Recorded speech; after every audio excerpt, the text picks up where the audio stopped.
A little bit about Dr. Harvey Bigelsen, MD, served his country in Vietnam as a commanding officer in charge of mass casualties and as a trauma surgeon. He had a very successful ophthalmology practice in Princeton, New Jersey before moving to Arizona and following a more non-traditional medical philosophy. He has co-authored the Arizona Homeopathic Medical Practice Act. The law gave homeopathy equal legal status with all kinds of osteopathic medicine and types of medicine as well.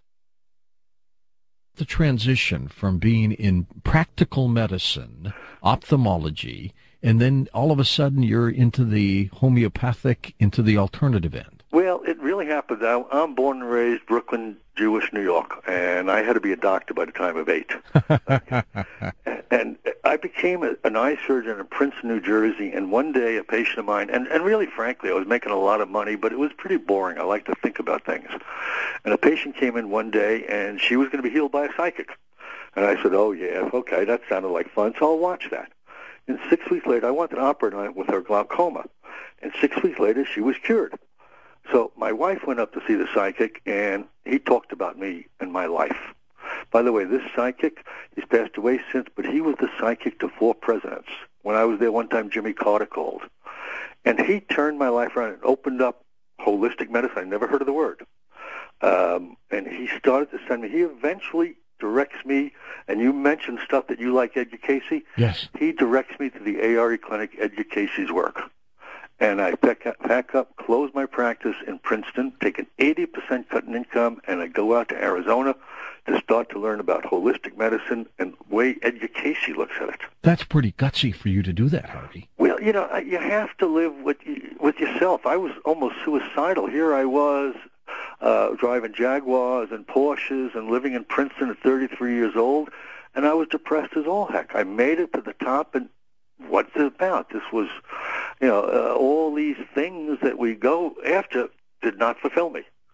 And fulfillment, though, and when I got back into this, what I call real medicine, when I got back into it, helping people, that's so rewarding. Do you think this has made you a better doctor, understanding homeopathic type medicine and real medicine? And when I say real medicine, I mean what we know as practical medicine. Well, very honestly, what we know as practical medicine, number one, we do not have health care. We have disease care management. All you're taught in medical school is disease. You are not taught a minute of health. You're taught how to stop disease. This way, when I'm talking about health, when people come into me, if you came into me as a patient, after I saw you and treated you, and you walked out, I guarantee you'll be feeling better. If you're not feeling better, then I've missed something and I've done something wrong. Okay? My job is to get you feeling better, and the highest goal of a physician should be to discharge their patient. Exactly. And you are a believer that your body is made to take care of itself, aren't you? Well, to me, yes, the body to me is so miraculous. The more I got into studying, we'll talk about the live blood, the more I got into studying that, the more I saw how magnificent one organ is connected to the other, how the whole body knew everything. You know, today we have the pulmonologist doesn't speak to the cardiologist. Okay, we've broken the compartments. No, this is one unit that's totally interconnected, every cell communicating, and the magnificence of this, again, I was a left-brain scientist. The concept of a creation and all of that, no. The more I got involved into the wonders of the body, there is no other answer of what's going on. I mean, this creation, evolution, whatever you want to call it, this is a magnificent thing. Harvey, one of your works, The Cure for Cancer, and I've got to ask you this. This has been something that has been on my mind for years and years, and I have never gotten the answer, and that is, I am convinced that all of us are walking around right now with cancer cells. We've all got them, you know, and our immune systems either can suppress it or keep them from mutating, or we're going to lose that battle and we're going to get cancer, and we may fight it, but we could die. Well, I'm going to tell you a little different way to look at cancer. Okay, because then I have my question. Okay. Go ahead. Cancer is a mold of the body. Now, when we die, we should mold in the coffin. Because of all the pollutions that are coming on that we've had now, we're now molding while we're alive. I give you an example when I talk about cancer is not random. I don't believe in randomness in nature. Breast cancer is skyrocketing. Now, breast cancer 80% of the time will go to the bones first. It'll hit 20 spots in the bones before it goes anyplace else. This totally changes the theory of one cell breaking loose and going wild. Okay, no, it's a mold, and the breast cancer feeds on calcium. When they gave women all this hormonal therapy for menopause, and they gave them calcium for the osteoporosis, they skyrocketed breast cancer because calcium is a major food source. Interesting. It's a mold, and that is, if we look at it that way, the way we're looking at it, the way it's spread, one cell accidentally going wild. No, it's pH controlled. It lives in an acidic body, doesn't it? It's when we're stressed, our cells become very acid, and the blood becomes alkaline, and the normal pH is considered 7.4, the pH of the venous blood. My average cancer patient 7.55, 7.57. If you ever get it below 7.35, cancer will die all over the body. All right, now do we all have this mold in us right now? Well, it depends on the pH. If you have good oxygenation, your pHs will be better. If you're more toxic and stressed and more adrenalized, okay, then the chances are going, your pHs will change, and the chances of the molds going. Interesting. I about 2 years ago, started to balance my pH levels because I thought they were a little lower than I wanted them to. They were too acidic. And I started drinking green juices, powdered juices. I started making sure that my pH level in my drinking water was higher than normal. And I hope I'm doing the right thing, Harvey. Those are good things, and they're very good. But I'm going to tell you the most important thing about pH is attitude. Really? If you're worried, you're going to start to be stressed with your adrenal glands, and that's going to be a real problem. You know, the French are number one in the world in healthcare. The United States is 37th. Jeez. And I think one of the reasons is at the end of the day, they have a 2 or 3 hour meal, they've forgotten about everything, and they just have joy at the end of the day. Okay, here's my question that has perplexed me.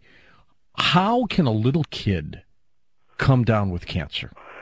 I really think it's because there's so much more pollutions that are coming about. What's going on now in neonatal care and childbirth, to me, is fairly barbaric. If you watch an ultrasound, you may not hear the ultrasound, but that embryo hears it, and that embryo is disturbed by it.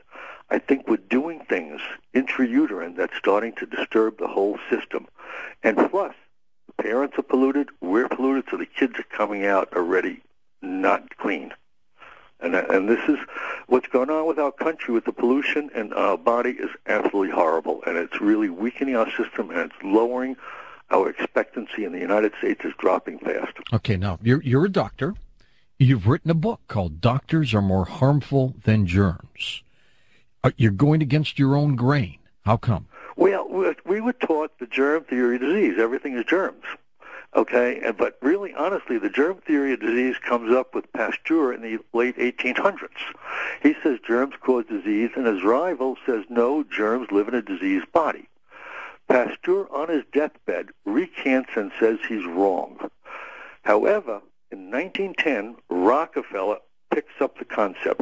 Rockefeller gives a fortune of money to the pharmaceutical industry to go after the germ theory and sponsor that. Meanwhile, he dies at the age of 97, a vegetarian all his life with a homeopathic physician's attendant.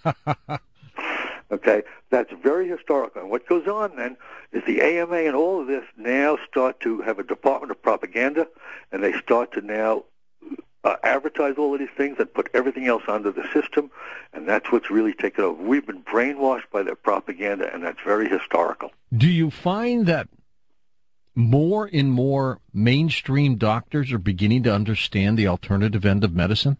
I think doctors are very frustrated. You know, the average doctor lives 4 years less than the average person. I didn't know that. Okay, and I once had... they drink more, too, don't they? Everything. It's remember the Earth Shoes? There was a designer of the Earth Shoes who's a yoga master, Ann Kelso. I worked with him for a year. And she said the average doctor lives 4 years less than the average person because deep down they know they're full of garbage. Yeah. They know they're wrong, and it eats away at them. Well, you know, I've been in doctors' offices when the marketing person for this pharmaceutical company comes in with their suitcase. And, you know, you go in, you talk to your doctor, and they prescribe this thing that was just given to them. And you always have to question, Harvey, you know, did he even study this? Does he know what it does? Or, did the marketing guy come up to him and say, hey, this is the new drug for this? And he just prescribes it because it's easy for him to do that. What do they do? This is really, honestly, this is what medicine is about. I could not wait. People would come in to me, and I didn't know what to do, and I'd say, next week they're coming in with a new drug for me. And I couldn't wait for the marketing person to come in with a new drug. They started on your internship doing this. They went through the residency doing this. They went through your practice doing this. And it becomes the marketing on it, and since no one cures anything, everyone's now looking for that miracle thing.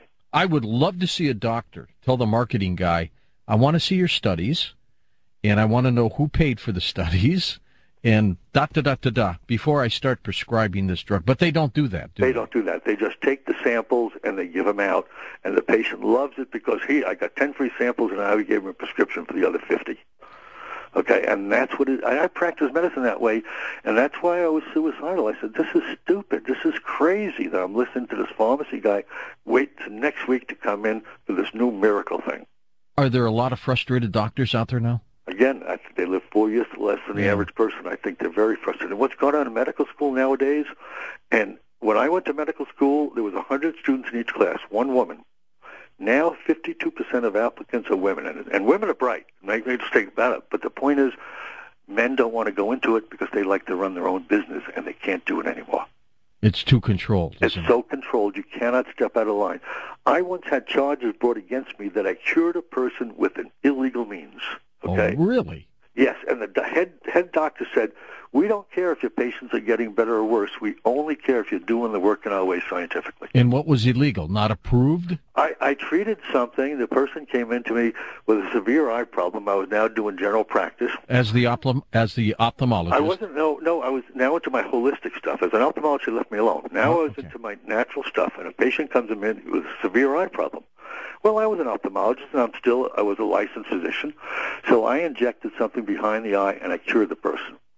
Well, he wrote to his doctors and told them about that. The doctors complained to the medical board, and the medical board examined me. They went after me for curing the person. Had he just kept quiet and said, I've been cured, you would have been fine. Right.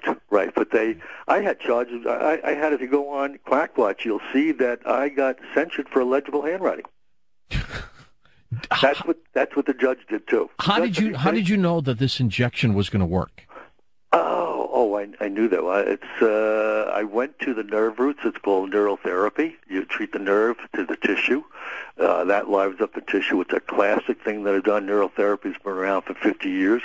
I used remedies from Europe that will stimulate the growth of the tissue, and it calmed down the inflammation, and there was not a pharmaceutical remedy in that. But it's been years of study of going to Europe and having German teachers teaching me this stuff. Do you still like medicine? Oh, well, not medicine. I love what I do. Okay, medicine. I will use pharmaceutical medicines occasionally. I mean, I don't throw the baby out with the bathwater, but most of the time they're using it. No, it's not necessary at all. First of all, they're chemicals.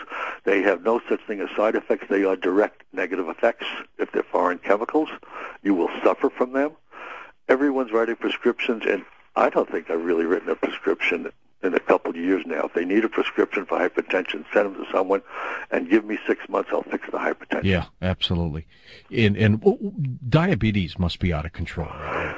Yeah, it is, and it's getting worse and worse. I don't get as many diabetic patients, but what's going on, it's a type 2 diabetes, all of these fat people and all of the chemicals they're eating, and our blood sugar is going off the moon. Yeah. I mean, we've become, I think, the fattest country in the world with all the chemicals, and that's creating, it's ruining our organs and changing new diseases out there. You talk about not the germ, but the terrain. What does that mean? Well, it's not the terrain. It's the soil the germ is growing in. Okay, that's the key. If your body cells are too acidic and if the blood is too alkaline, you're going to grow. You have a fertile soil. We have billions of germs in us. If we go out of balance, those germs are going to change. Okay? Now, germs change size and shape depending on the terrain. We're taught a streptococcus is always a streptococcus. No, everything in life changes depending on what the soil it is, what's going on with the humidities, etc. So if you got a very polluted body, you will grow germs. Other people, I once lectured with with a physician who called people up out of the audience that were HIV positive, and he would put needles into them and needles into himself, just to show that it wasn't the germ that was causing it. That's pretty gutsy. I wouldn't do it. No. But I watched it done, and I totally believe it's not the germ. Okay, and you can eat the germ. It's not the stuff. It has to grow, and then it's waste product. The germ doesn't want to kill you. Once you change your body, how long does it take to kill off the germs? Well, first of all, again, it's not the germ. The germ will go back to its normal germ.